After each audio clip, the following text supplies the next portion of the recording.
Okay, I guess we'll go ahead and start. My name is Dr. Stephanie Thurston-Simmons. I want to thank you for coming to the training. It's my first time using the software, and it's actually working pretty well. So hopefully everybody can see me and hear me okay. The fantastic IT guy, Zach, said that you should be able to ask questions and I should be able to hear you, or you can type questions as well. So I'll be looking for those if one comes up. So what we're going to talk about today is kind of a hot topic around the country on sex trafficking. And I'm glad you guys are joining this, because the reason why sex trafficking is so important for mental health practitioners and other professionals as well to come to trainings and learn about is we have a really there's just not enough understanding in the country of what trafficking is, especially here in the States.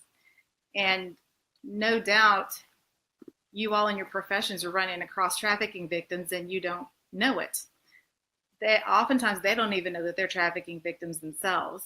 So through this training, it's going to be a really brief overview of some of the dynamics of what trafficking is, who the traffickers are, how they identify victims, how they target them, how they manipulate them into becoming victims, that it's more than just what we see in Hollywood on the movies, although those absolutely do happen. But the ones right under our noses aren't the ones we're talking about. I don't think we'll have enough time today to go through the treatment protocols. If so, I would like to give a brief snapshot of what we do in therapy for the trauma. Probably won't have enough time, but please send me emails at the end of this if you have any questions for more information of anything that I went too quickly over, or areas that you want to know more of, and I'll be happy to expand. So what we're going to do today is go over the basics of sex trafficking, and hopefully it'll apply to your population. See if I can get the slide to change here. There we go. Okay, so quick learning objectives. It's going to be, again, a very brief overview. My husband and I have a 3-day certification training on sex trafficking for anyone in the social services or mental health services area. And this is an hour-long condensed kind of greatest hits of a 3-day training. So we won't be able to be as intensive as normally we would be. There will be a lot of important elements that we won't be able to cover today. But again, contact me and I'm happy to give you more information in those areas. But you will have enough information today to know what more you need to go out there and seek and learn. You're also going to find out about the culture of the sex trafficking trade, not just of the traffickers themselves, but also the customers, which are called Johns in the country. We're going to do a really quick review of what victims go through. And a lot of you are already going to be familiar with what trauma will do to a victim and how it will manifest. Applying it to some of the abuse and the dynamics that a victim encounters, particularly with sex trafficking, will be very beneficial. You will end up being able to identify certain elements in patients or clients that you're interacting with and begin to at least start questioning, could this be a trafficking case? Because it's not what Hollywood portrays.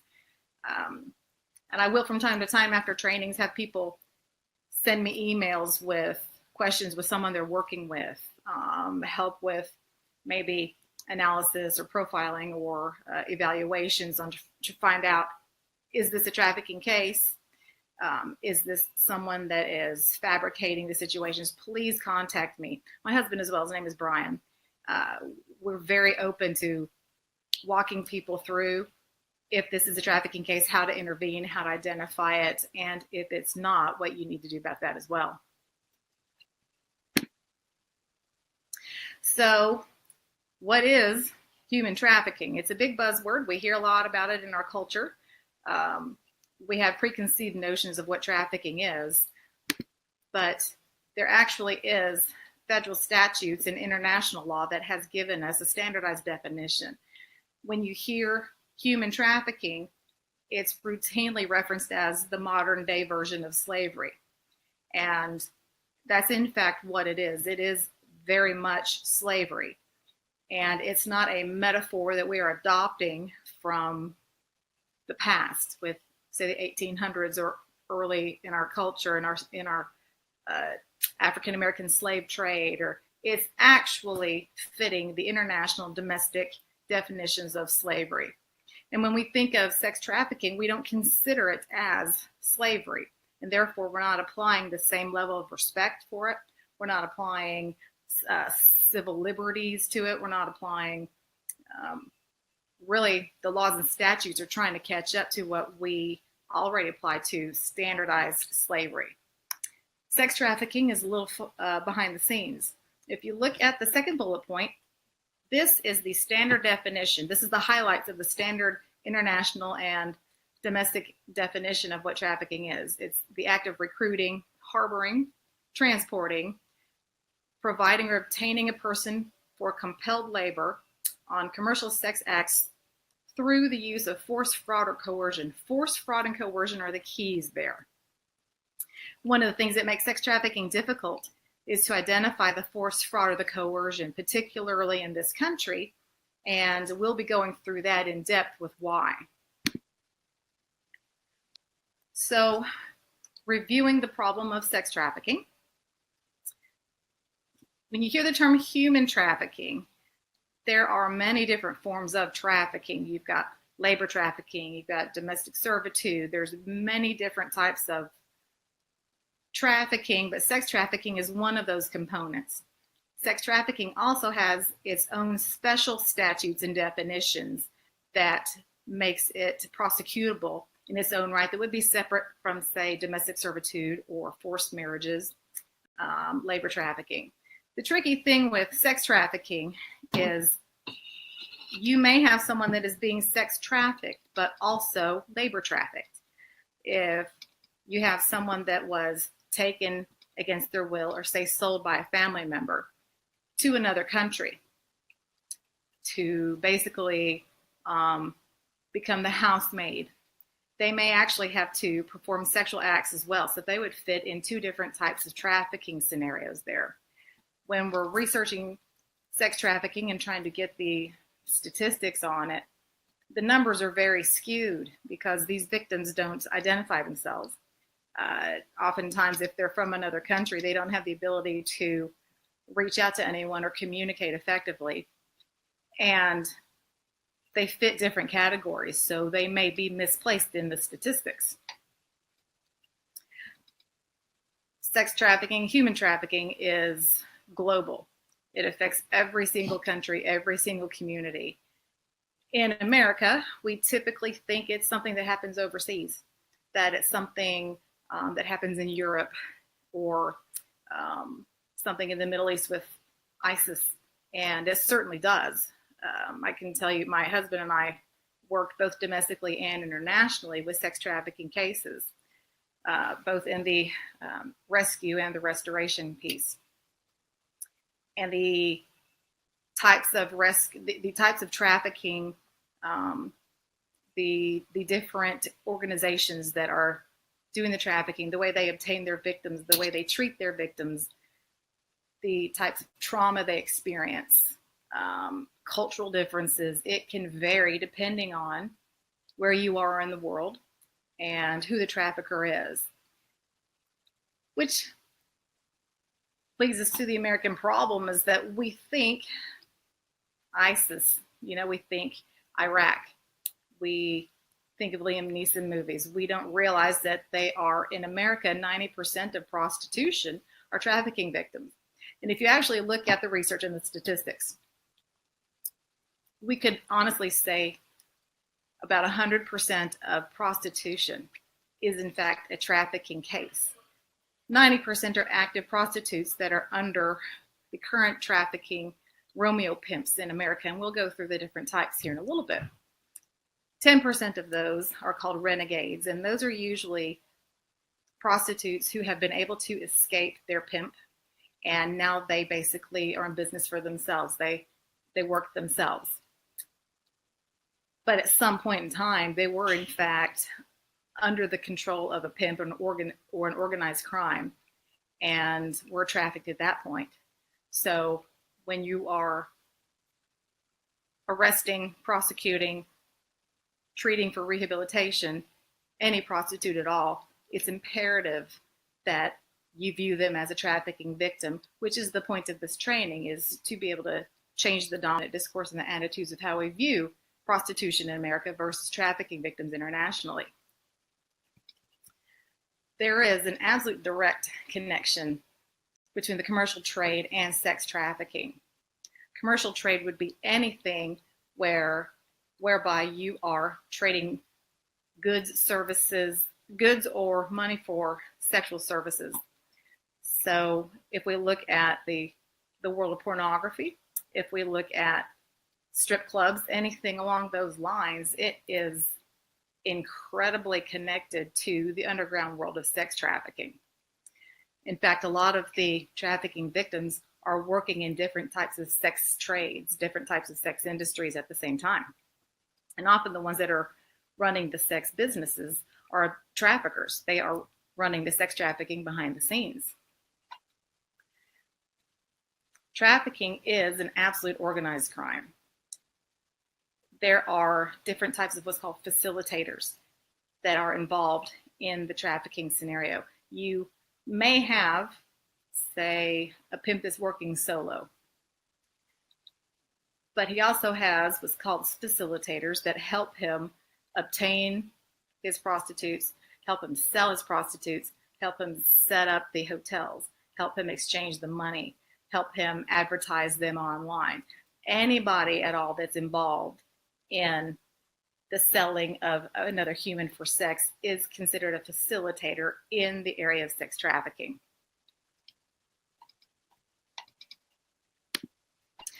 Unlawful debt, that's something to consider as well. Sometimes you will have a prostitute that they will end up owing their trafficker quite a bit of money for things they didn't realize was going to be owed to them, such as travel expenses, or if there were any medical care.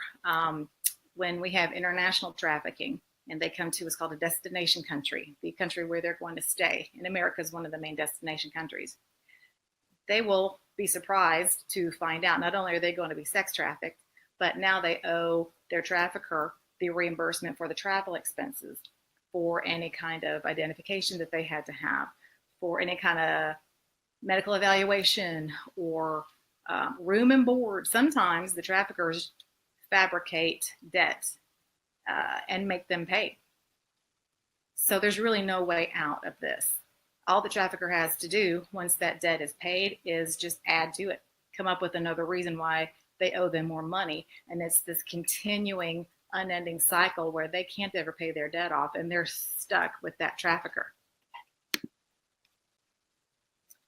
So what are our current cultural views? Globally, we really didn't identify or care about sex trafficking, at least from a legal standpoint, until 2000. So the laws are really new. Internationally, the UN got involved and had a summit where they standardized the definition for human trafficking, the entire category of human trafficking, and they started creating laws. Then America was the next one to step in, and we defined our own definition, which coincided with the international definition. They don't clash. And we started coming up with our own domestic laws. We've had quite a few revisions. It's called the TVPA Act. We've had quite a few revisions to this act since then, and it's continuing to be revamped in order to improve on the obtaining and arresting and prosecuting of trafficking, as well as how to best help the victims. In America, if a victim is identified as a trafficking victim, they are, under federal law, able to get free legal representation as well as free resources to help them. They can also qualify for what's called a visa, a U visa or a T visa, to help them stay in the country during this time, as well as sometimes their family members. They will be able to get medical care. They will be able to have housing. They will have legal representation. There's two catches to that. The victim has to cooperate with the prosecution in order to fully effectively prosecute that trafficker. Doesn't mean the case has to be successfully prosecuted, but they have to cooperate in giving them identifying information, details, and helping them sometimes testify against their trafficker. Otherwise, they won't get their services. The other problem is, even though we have the laws and the statutes providing them for services to help them once they're identified as victims, we don't have funding and we don't have the resources for it, which is something towards the latter end of this training that we'll go through. So typically, females and children continue to be sexualized. And when we sexualize and objectify females and children internationally, then we are creating and perpetuating this cultural perspective of using people for sex. We don't have a lot of compassion for it in general. We don't think it's a big deal. And certainly in America, that's our culture as well. And whenever we live in a sexualizing, objectifying culture that minimizes and normalizes this issue, we're going to have high rates of trafficking, and we're going to have very low rates of intervening. And there's a wave in America now of taking this very seriously and starting to challenge some of these dominant discourses, so that we recognize that these are victims who are being harmed and forced against their will, instead of boys are just going to be boys, or that the victims, the prostitutes primarily in America, that they made a choice when in fact they don't have a choice. Prostitution is also viewed as a victimless crime. In America, we view that prostitutes choose their line of work. They choose to engage in that. If they are legally an adult, then they are culpable for their choices. But in actuality, again, 90% of prostitutes are in fact being trafficked against their will. And there are manipulations and coercions and threats and force behind the scenes by the trafficker that require them continuing to prostitute. When you look at it that way, then we have to take a victim perspective, and we will handle them differently than treating them like they're criminals.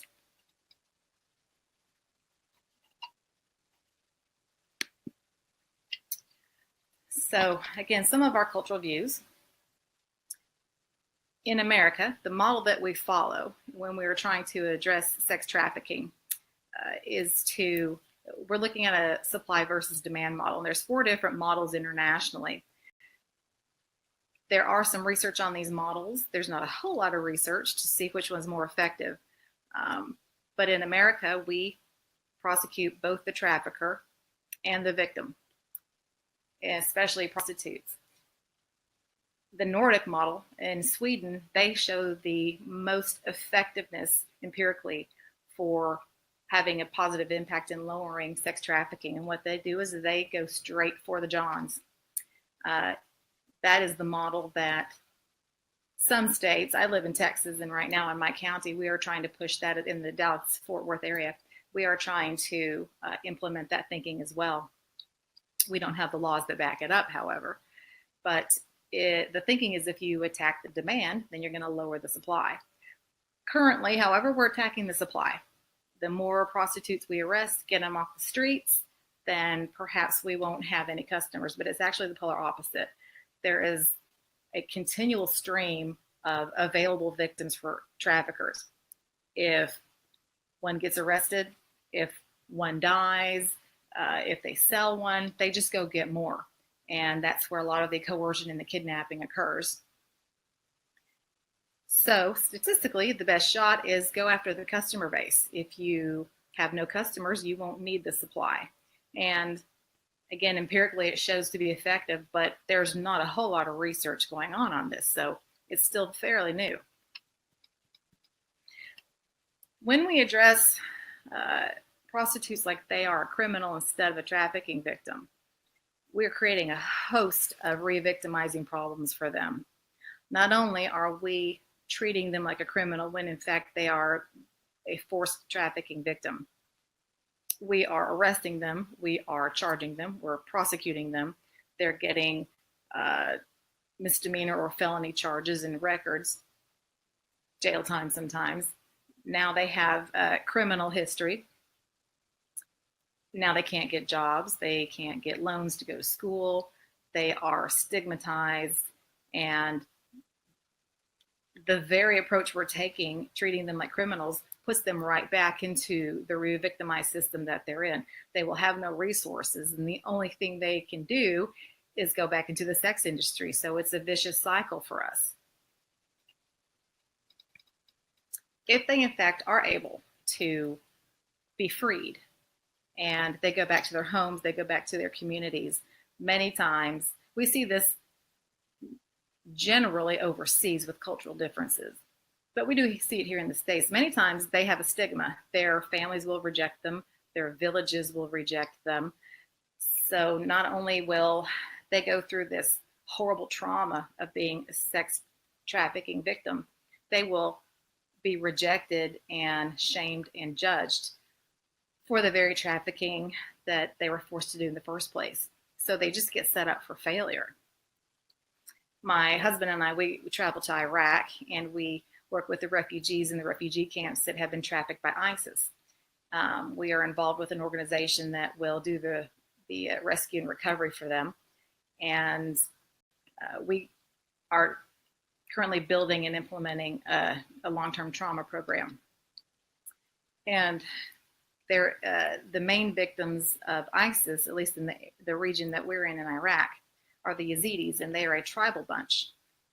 And they, based on their religion, they have to admit that they sinned before their God in order to get cleansed of their trafficking. And it's re-traumatizing for these victims to have to go to their God and admit that they sinned when in fact they were horribly violently trafficked. Many times because they have been engaging in sexual acts, and what ISIS will do overseas, and Boko Haram will do this at times in Nigeria, in the African regions, which is very similar to how ISIS runs. Because of the sexual acts, because they may have to, in ISIS's Muslim religion, they will marry the victim, have sex with them, then divorce them a few hours later, sell them to another man who will marry them, because under their Muslim law, their Muslim religion, they have to be married to have sex. So they will just marry and divorce these children and these women over and over and over, multiple times. Sometimes they have multiple marriages and divorces within just a few days. And when they're in captivity for a really long time, you can imagine how many times they've been sold, married, abused with sex, divorced, sold to another guy. It is just incredible, the level of trauma that they experience. Then when they go back to their communities, if they are in fact able to be rescued, the communities will sometimes judge them. They will shame them. They won't let them back in the home. And this happens in other countries as well, because of the religious and cultural beliefs of having sex with multiple men or with being divorced. So you couple that with whatever their religious connotations are, we've got just chronic, complex trauma after trauma after trauma. Now here in the States, we have to also realize the trafficking victims that are coming from other countries into America as a destination country may be going through the very same thing. Are they able to go home? Will they have a place to stay? Will they have family that will recognize that they are victims and give them the nurturing and the compassion they need? Or will they be rejected for what they were forced to do? We also judge prostitution as well. We have culturally normed the situation, but there really is no understanding or empathy or compassion for prostitutes being a trafficking victim whatsoever. And they're not going to get the care and the compassion that they need. They also get judged for being a prostitute.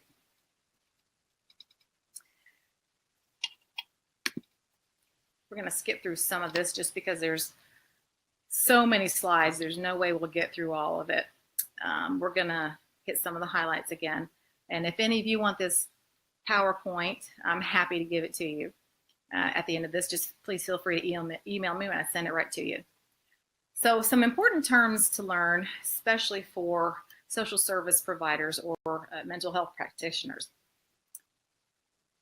CSEM will be terms that you see quite often. That is child sexual exploitation material. That is currently the proper terminology for child pornography. Now, you can certainly still use child pornography in lay terms, or in your treatment or discussing it with colleagues. But if you are writing a report, if you are testifying in court, if you are doing anything in a standardized professional manner, child sexual exploitation material should be the phrasing that you use instead of child pornography, because it is the proper professional term to use now. Also, domestic minor sex trafficking, DMST, is another term that you will see, especially if you start researching this. You'll find DMST quite often. They're referring to domestic minor sex trafficking. So you can discuss sex trafficking in general. You can discuss sex trafficking with adults, and then there's an entirely separate component to understanding the dynamics with children and juveniles. So when you see DMST, they're following those models, that research, and that population. And then we have commercial sexual exploitation, or CSE. Any sex act, which anything of value is given to or received by any other person. That's basically the fancy term, the professional term for any kind of trafficking whatsoever. Can be sex, can be labor trafficking, it doesn't matter. Okay, so some statistics. We'll breeze through these.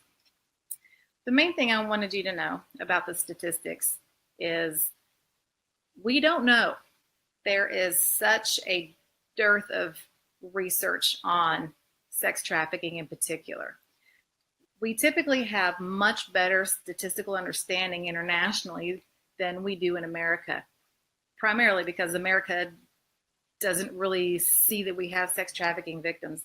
And the cases that are being researched are the obvious ones. The people from another country who are found locked away in a warehouse somewhere downtown, chained to the walls. Those are absolutely around. And in my neighborhood, I'm actually right now, my office is in a very affluent area of the Dallas-Fort Worth Metroplex.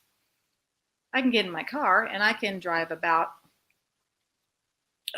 probably 7 to 12 miles from here in a neighboring city, and I can find you 5 of them easy. You would never have a clue that there are trafficking victims in some of these storefront face businesses. But they are certainly here. We also have prostitutes on the streets downtown that are being trafficked left and right. But we're not researching them because they're not being identified. Victims typically don't identify themselves for a number of reasons. One of which, some of them don't know that they're being trafficked. Some of them don't know that they are in fact victims. The way that Romeo pimps in America will groom them and manipulate them. They believe that that is their boyfriend. They find a romantic relationship with them. And after the roughly about a year and a half to 2 years takes, that's the grooming process for a Romeo pimp to wine and dine his trafficking victim into believing that they have a romantic relationship.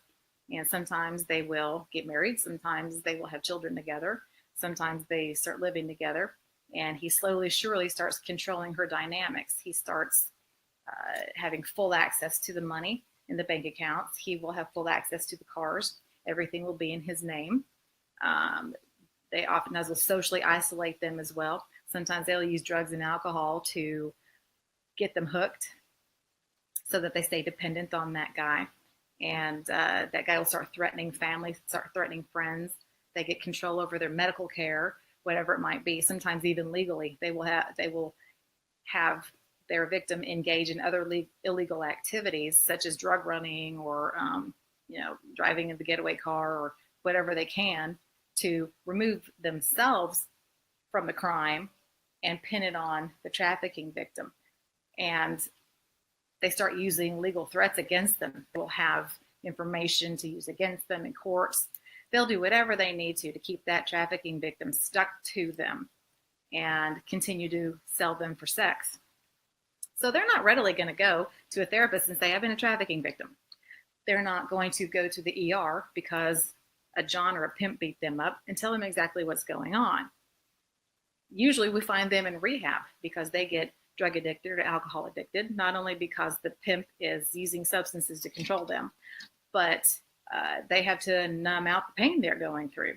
So we identify them in prostitution raids or drug and alcohol rehab. So if you have someone that's coming to your agency for services, I don't know if you'll be a therapist or what your mental health, what your social services areas are, but you'll have people coming in and out of rehab or histories of drug and alcohol addiction who may have been in the sex industry. The first thing you need to wonder is, were they being trafficked?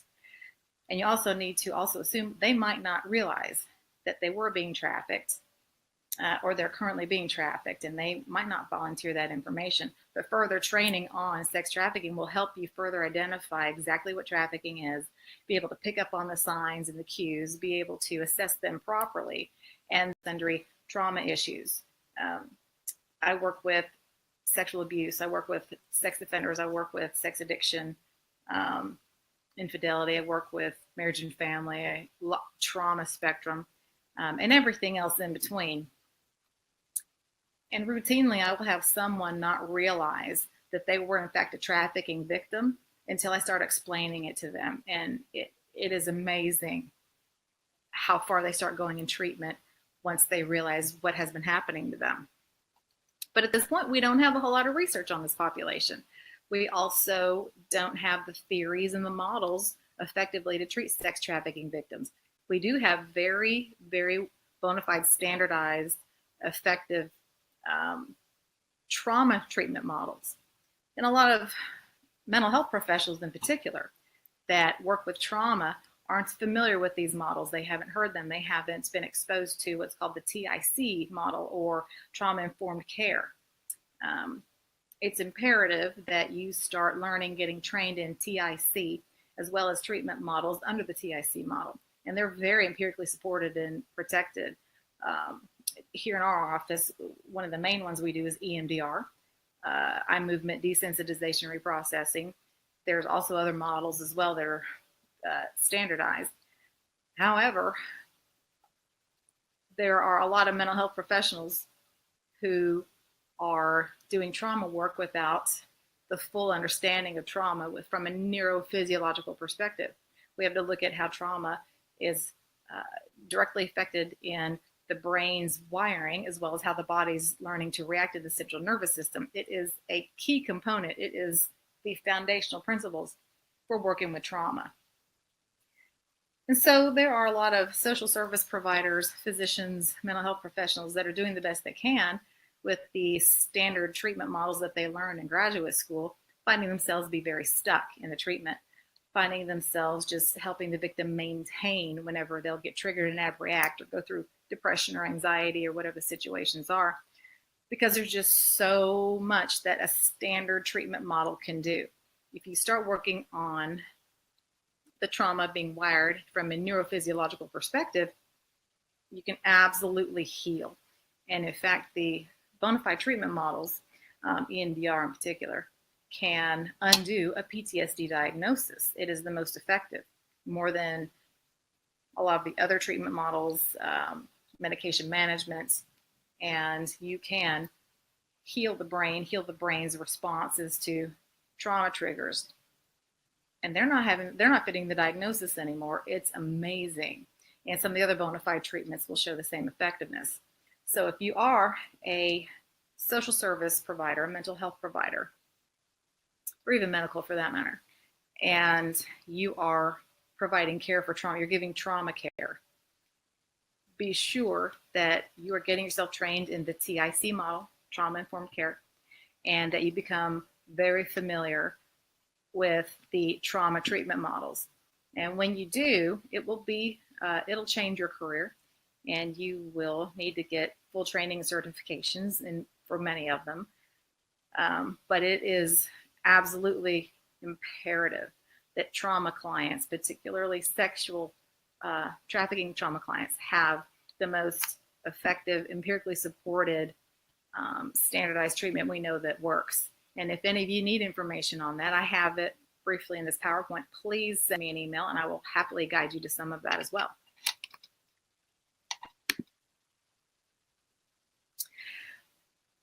We're going to skip some of the statistics. The main points on this is how overwhelmingly lucrative sex trafficking is and how many people are being trafficked in different types of human trafficking scenarios internationally.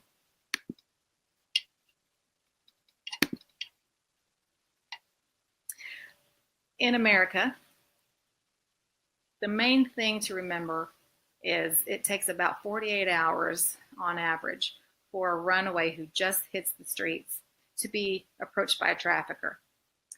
And when I'm talking to my clients that fit this profile, that's about accurate. You will have, especially in America, pimps and other traffickers that will, they're on the lookout constantly. They are looking in the inner cities for the new runaway. They can spot them. They are professional manipulators. They are incredibly educated and skilled and self-taught in manners of psychology and being able to see vulnerabilities and how to groom and manipulate to entice that vulnerable person to come talk to them and make them a safe place. And they will exploit their emotional and physical needs and turn them right into a trafficking victim. They don't even realize it. The average age in America is 14.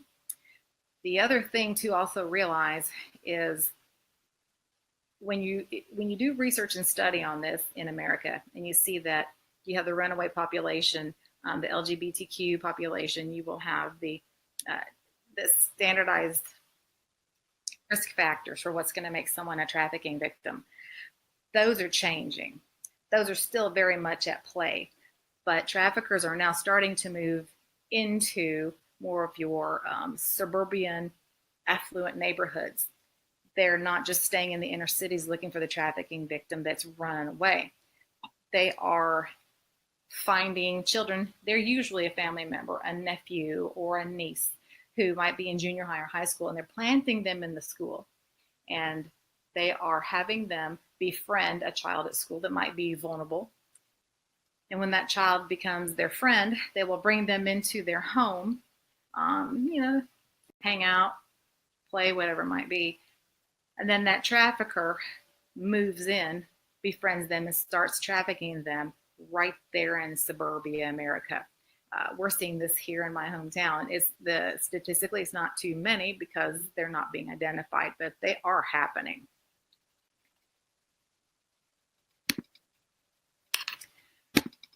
We'll skip some of this. The importance of training is because we in America, again, don't recognize trafficking when we see it.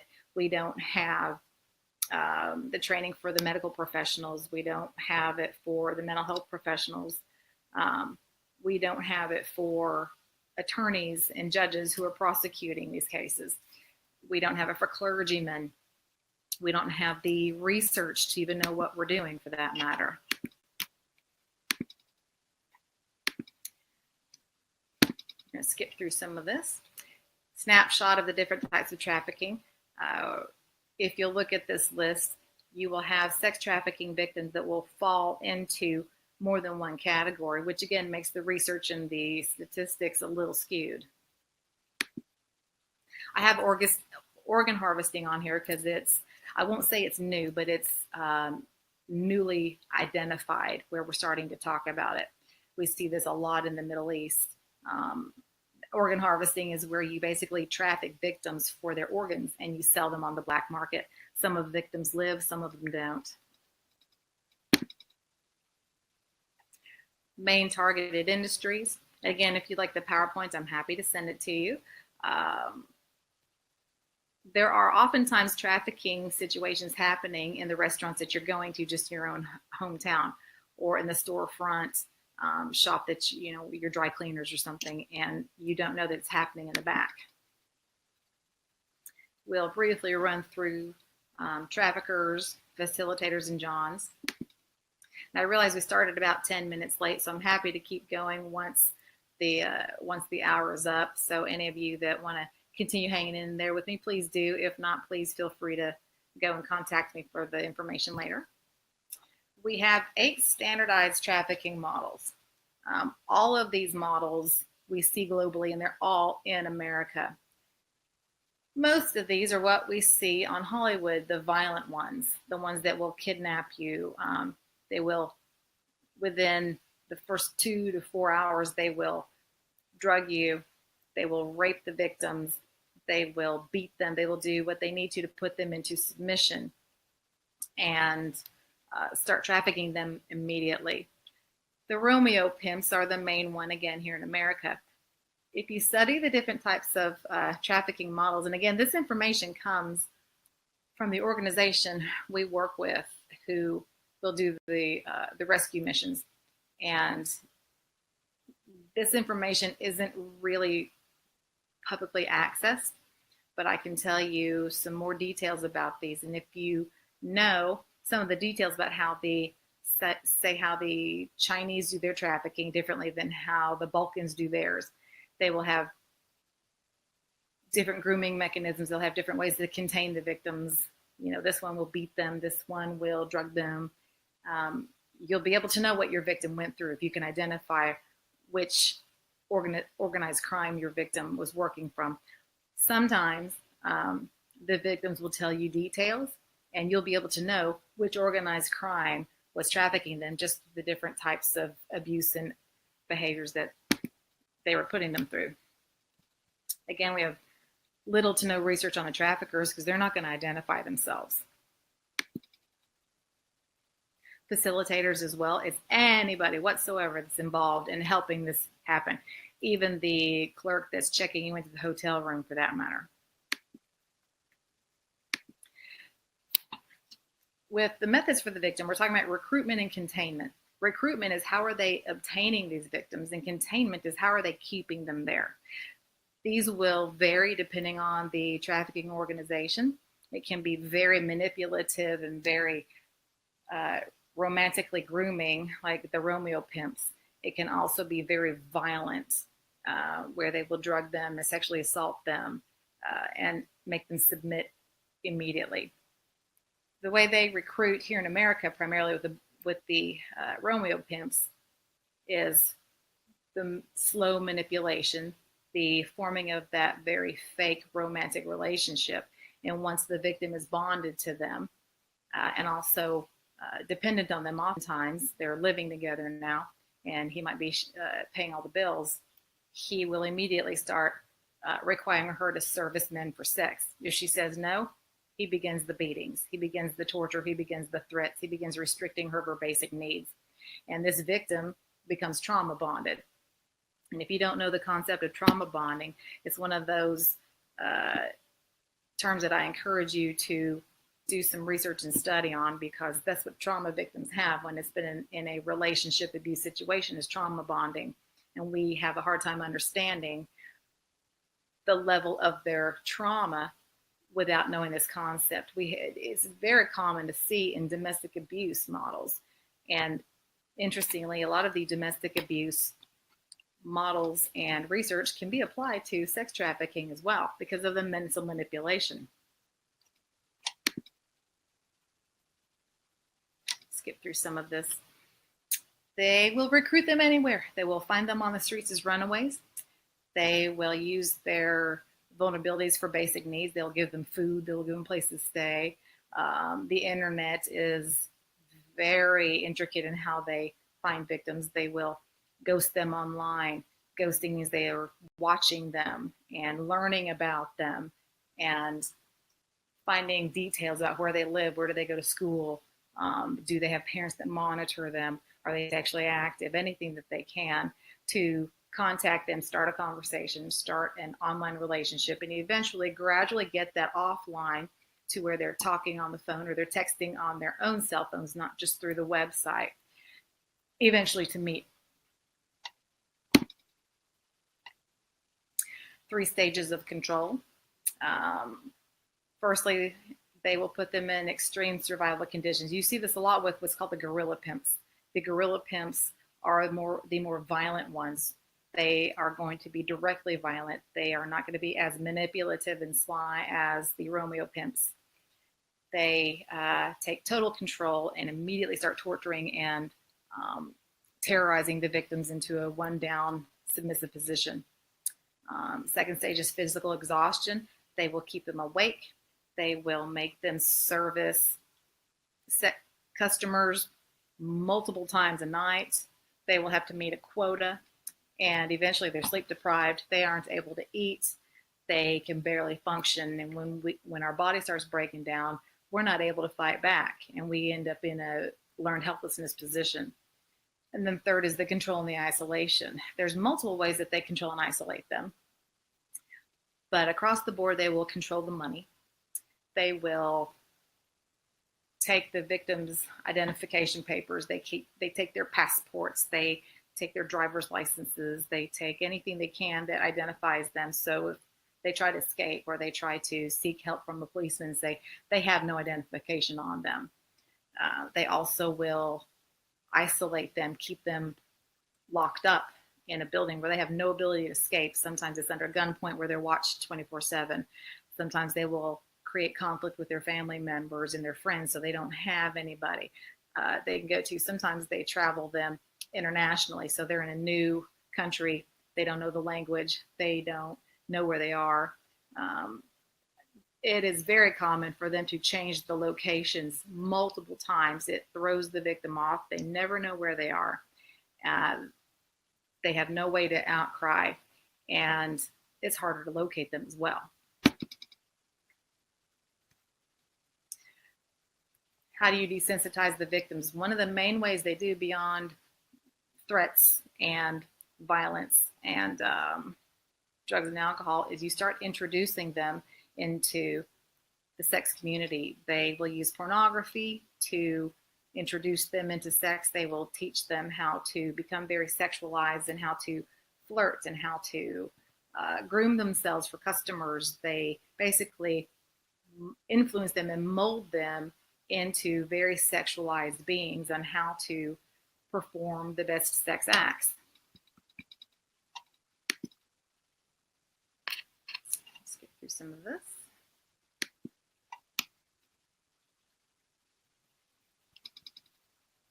Containment went through this. Again, trauma bonding, I encourage you to learn about that concept.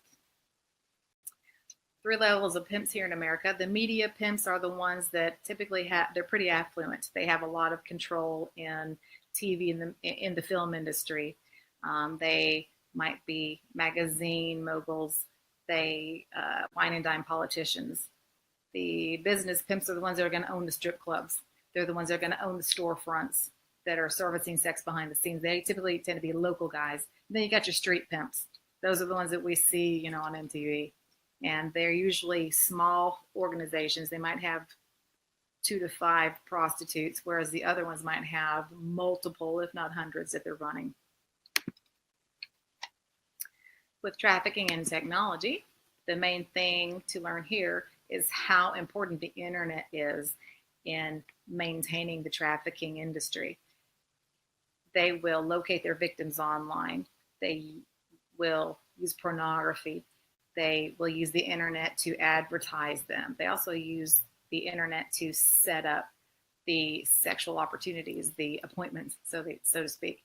It's a very inexpensive, anonymous, in general, safe way for them to maintain their business. And it's very difficult for police to actually track them online as well. Along that note, however, Interpol, which is the international police, and the FBI, oftentimes will successfully use the very same computer technology that the criminals are doing to traffic their victims, to turn it against them and track them down and prosecute them. The black market and the dark web, if you don't know those terms, I encourage you to be very knowledgeable in the black market and the dark web if you're working with trafficking victims, if you're working with the offenders also. The black market is the underground market where they sell illegal goods and services, guns, violence, drugs, trafficking victims, child pornography. And the dark web is the internet-based way they do it. The internet that we have access to is only 10% of what's actually available.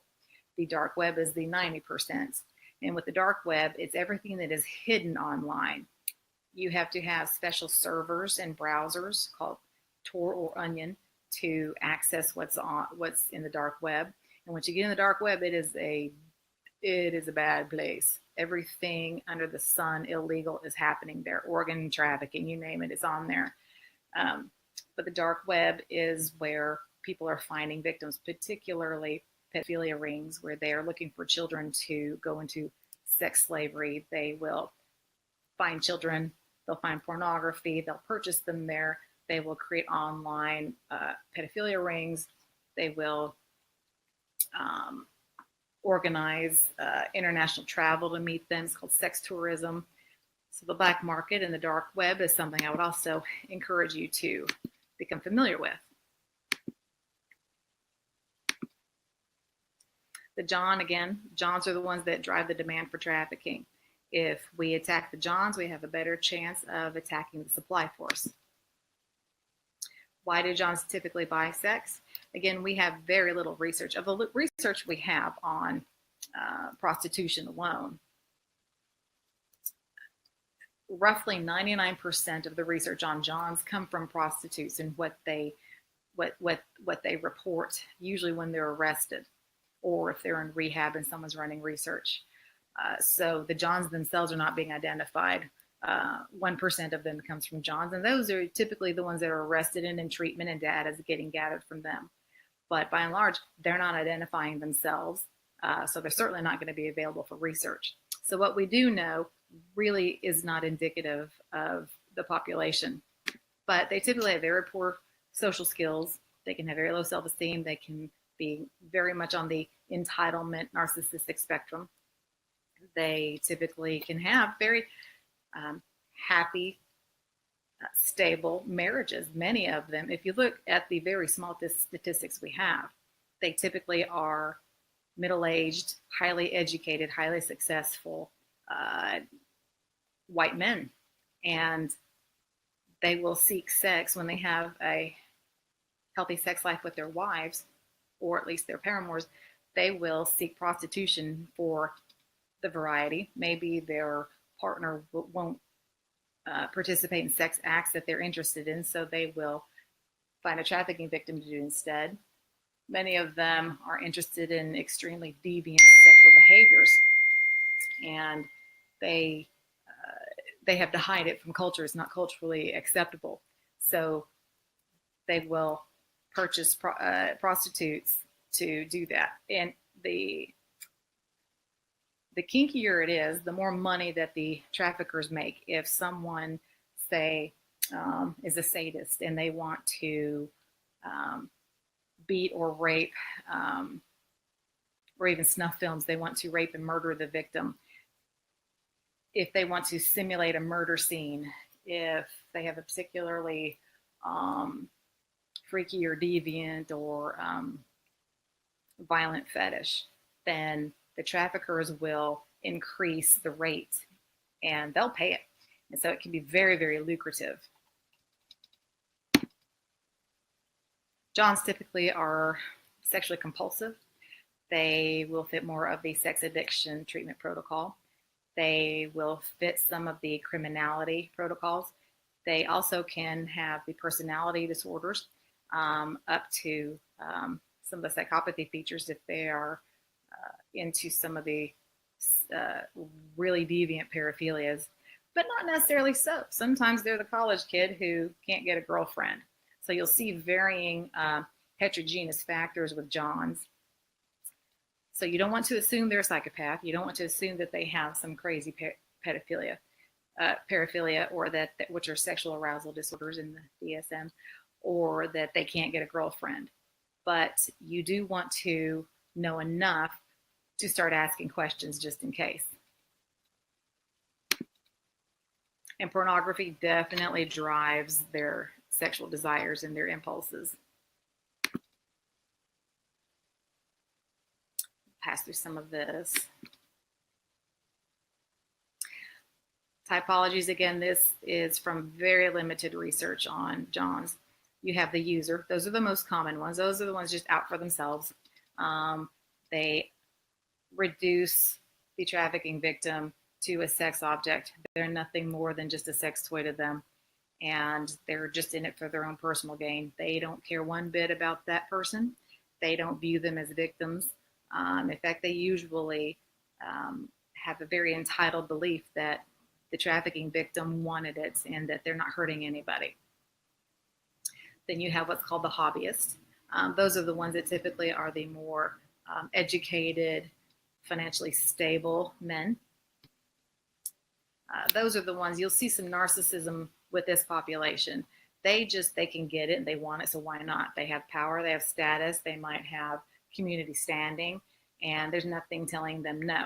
So the entitlement narcissism piece can drive that oftentimes. Necrophiliacs, this is a very underground black market type of John. They like to have sexual fantasies played out with the dead, and sometimes they can't obtain a corpse. Sometimes they can buy a corpse from a trafficker. They'll pay a lot of money for it, but they absolutely can. Sometimes they will simulate murdering somebody, and they will have fetishes where they require the trafficking victim to play dead so that they can fantasize that they're having sex with a corpse. Very lucrative for traffickers. You have the child molesters. They may or may not be pedophiles. In fact, a very small percentage, depending on the statistics, it's roughly 10%, a little less, of identified sex offenders in the prison system are true pedophiles. They usually will just grab a kid because they're easier to groom and manipulate.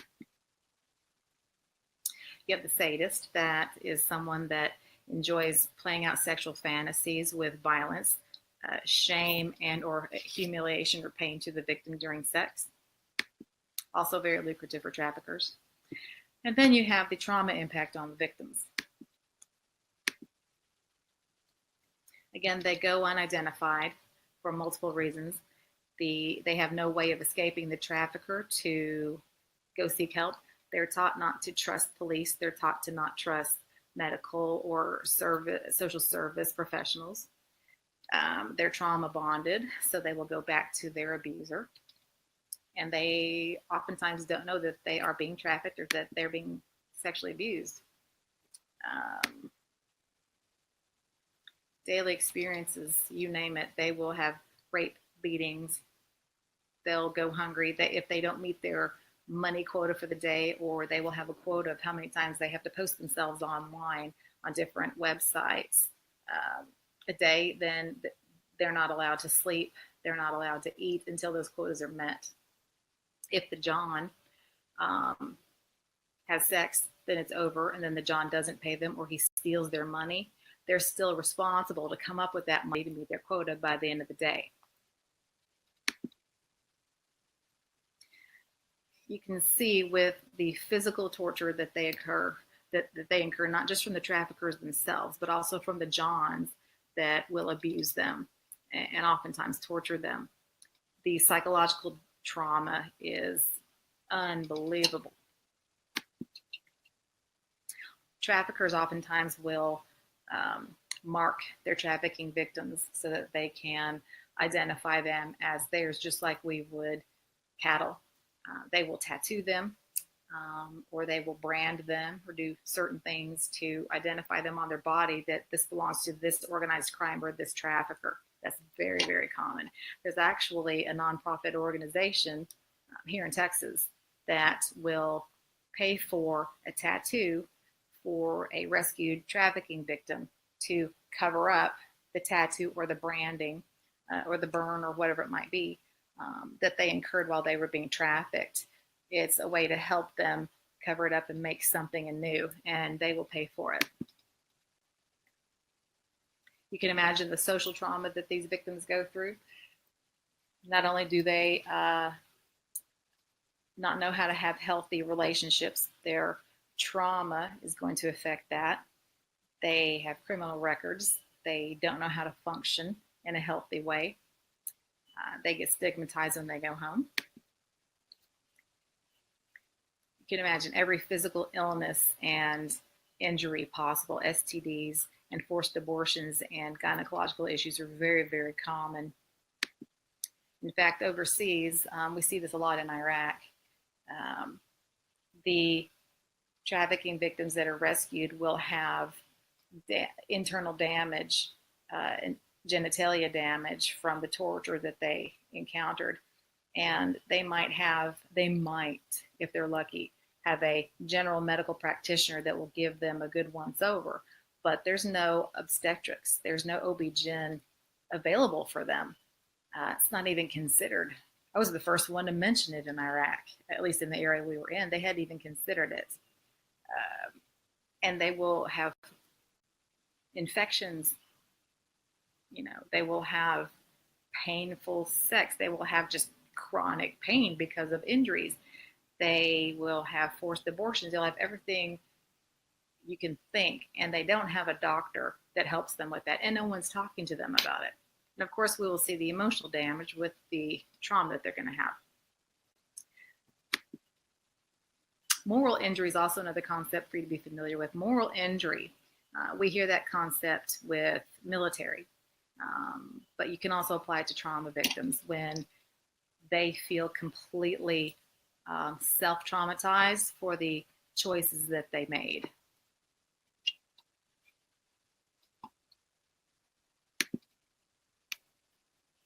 Bonding, attachment, and trauma, especially if it's when they are children.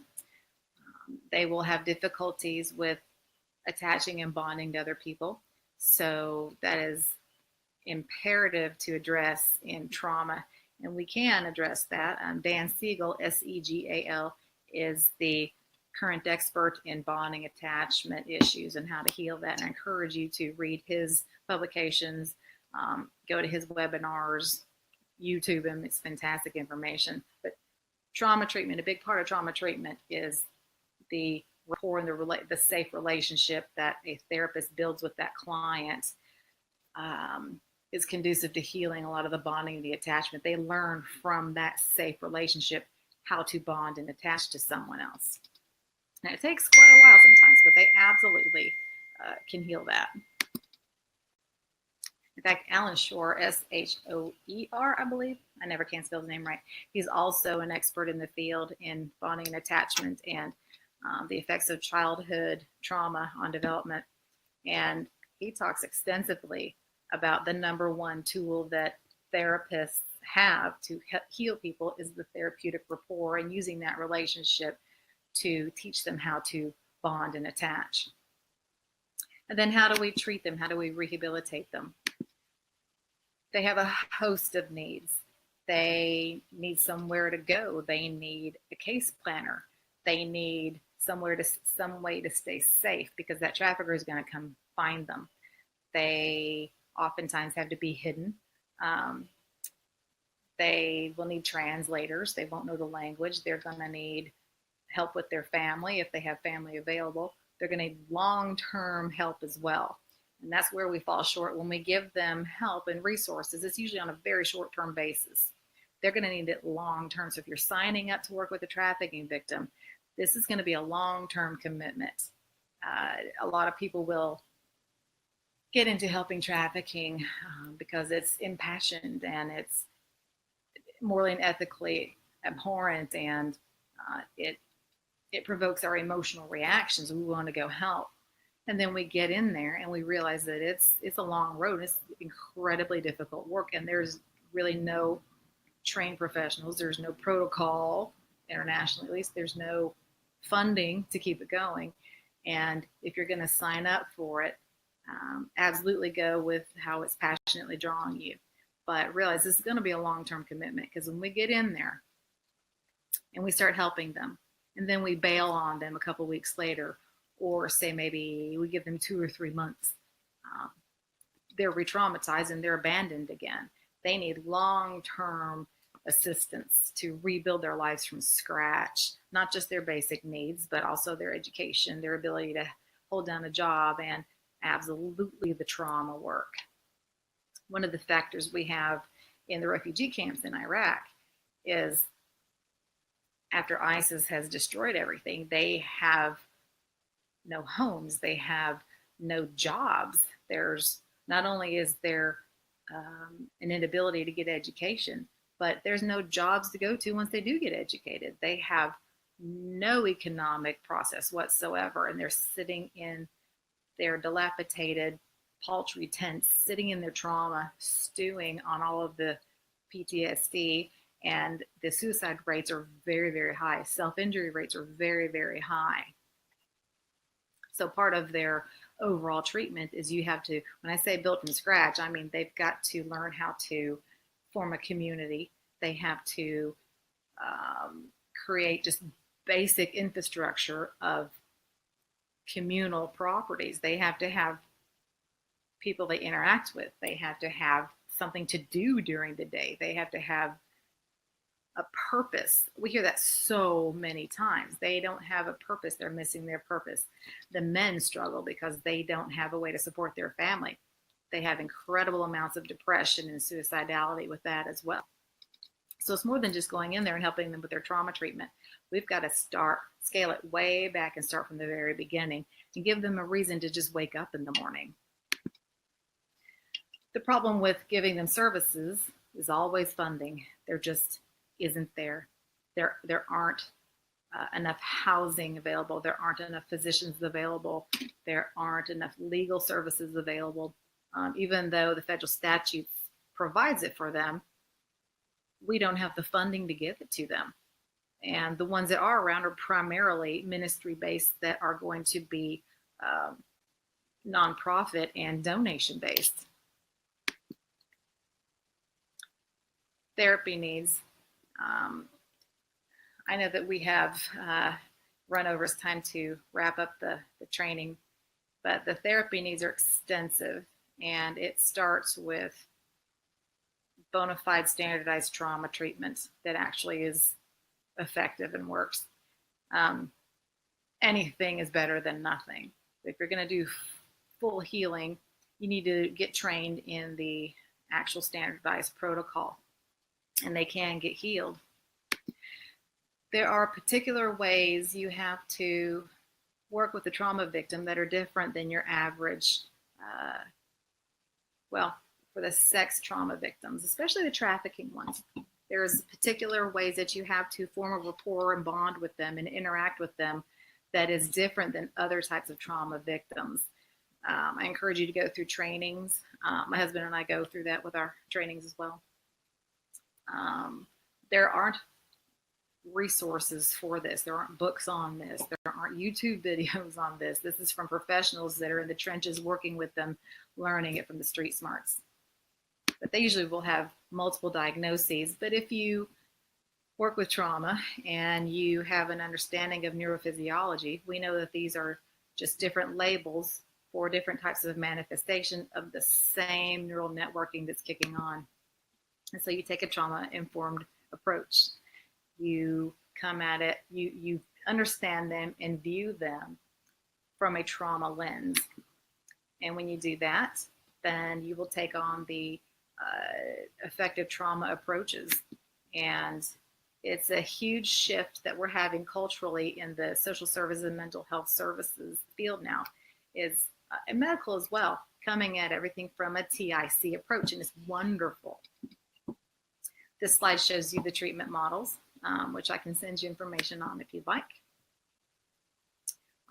It's important to know the ACEs study. Those of you that don't know the ACEs study, it's a fantastic study that identified basically childhood abuse factors that were corollary with physical illnesses as they became adults. This really changed the way that we view mental illness and really a lot of physical manifestations as well as being correlated with trauma. 10 Core Competencies of Trauma Treatment is a great book. It's a fantastic model. Robert Roten is certainly part of this. Gentry is fantastic. They do a lot of trainings and writings on this. And the trauma experts, these are, kind of the A-listers of who to begin studying that will help you with the neurophysiology and the trauma piece. What do you do if someone outcries? You believe them first and foremost. There are national hotlines that you can contact to help with trafficking victims. You can also call your local police department as well. They've got the protocol. And we sped through that. That was a 3-day training shoved into an hour and 13 minutes. So please email me. Here is my email. My website as well, if you want to contact me with questions, where you can get further education, further training. You want a copy of the PowerPoint, let me know. I'll help you any way I can. Thanks for joining us.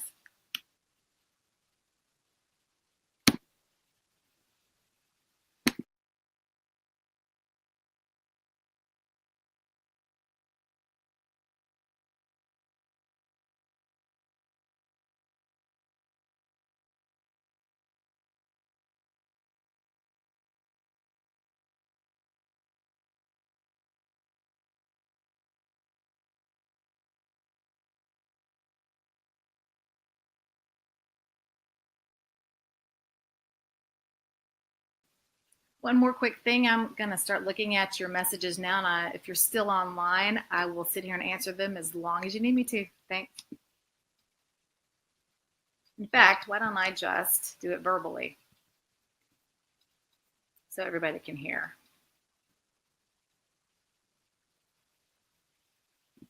How do you get the certificate? If you have to log in as a guest. The ATI, the Arizona Trauma Institute, is managing that, and you just call Molly. All things Molly. She's wonderful. If you contact Molly, she can send it to you. Typically, they will have your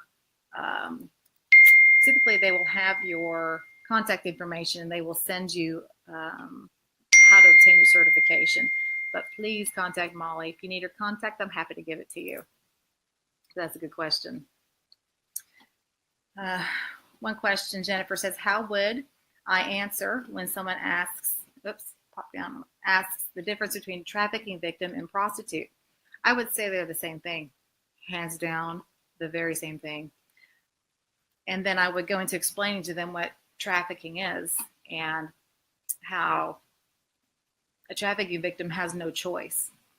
And we typically think prostitutes are making that choice because we don't understand the manipulation and the grooming and the control factors that the trafficker is slowly, steadily doing to create that trauma bonding and that physical dependence and that emotional dependence on them, like we do with domestic violence. And in fact, when I'm explaining it to them, it's easy for them to see if they're being chained to a wall in the back of a warehouse somewhere, if they're being starved, say in like the Mexican cantinas down the border of Texas, if they're being drugged, we can tell that person is clearly being kidnapped and held against their will. But when it's prostitution, what I do is I really put it in a domestic abuse type of model, and I explain the trauma bonding, which is a concept from a professional named Dr. Patrick Carnes, which trauma bonding came from Stockholm Syndrome, which is based on brainwashing.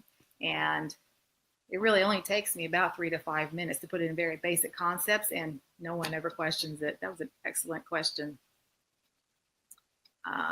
Valerie, my name is Stephanie Thurston-Simmons.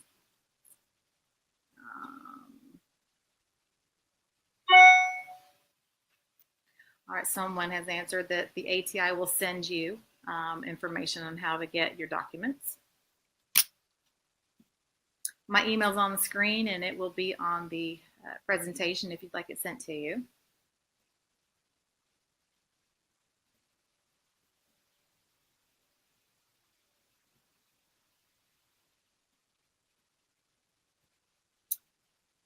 Emails.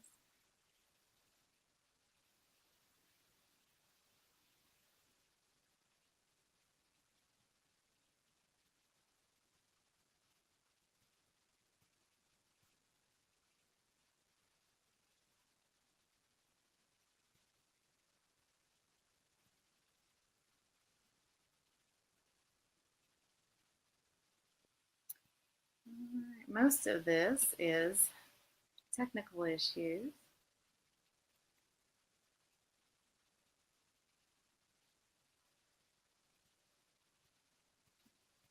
Okay, couple good questions. Everything else looks like it was IT questions at the very beginning.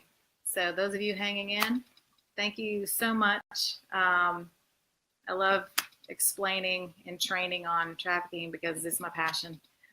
It's what my career is based on now. So I encourage you to join us in the fight, be an abolitionist, and contact me for further information. I'll happily send it right to you.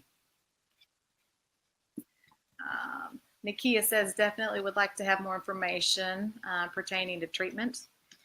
There's a lot of treatment models out there. It's the trauma treatment models that you have to apply to sex trafficking. There aren't any standardized sex trafficking specific treatment models or trauma models. But when you get trained in the trauma models, you apply it to the sex trafficking victims. You also then get educated and trained on sex trafficking in particular, about that culture and those unique experiences. Unfortunately, the training that my husband Brian and I provide is really the only standardized training there is on sex trafficking and treatment in particular, and that's thanks to Robert Roten at ATI. He's the one that asked us to write something because there isn't anything out there, and he's absolutely right, there isn't. The only other standardized treatment will be a very generalized training for medical field and law enforcement. And it's better than nothing. You will get some general overview, but it certainly isn't going to be as intensive as what they go through. And it's not going to be applied to mental health providers either. So again, we're happy to help you figure out how to formulate an approach to that. You can always come to one of our trainings. I can send you resources and references for the trauma professionals. They're also briefly mentioned in the PowerPoint. Christina says, I have been trained in EMDR. Would you recommend an extra training specific for TIC? There's a lot of good trainings on TIC. As far as if I'm understanding the question,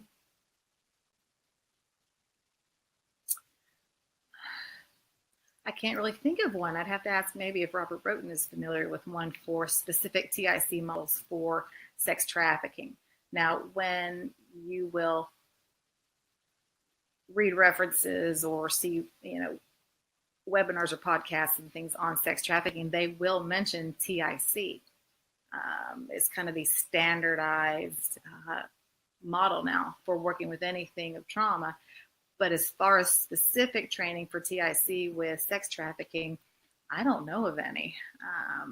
I'll do some digging around, and if I find one, then I will absolutely let you guys know, because I'd like to take it too.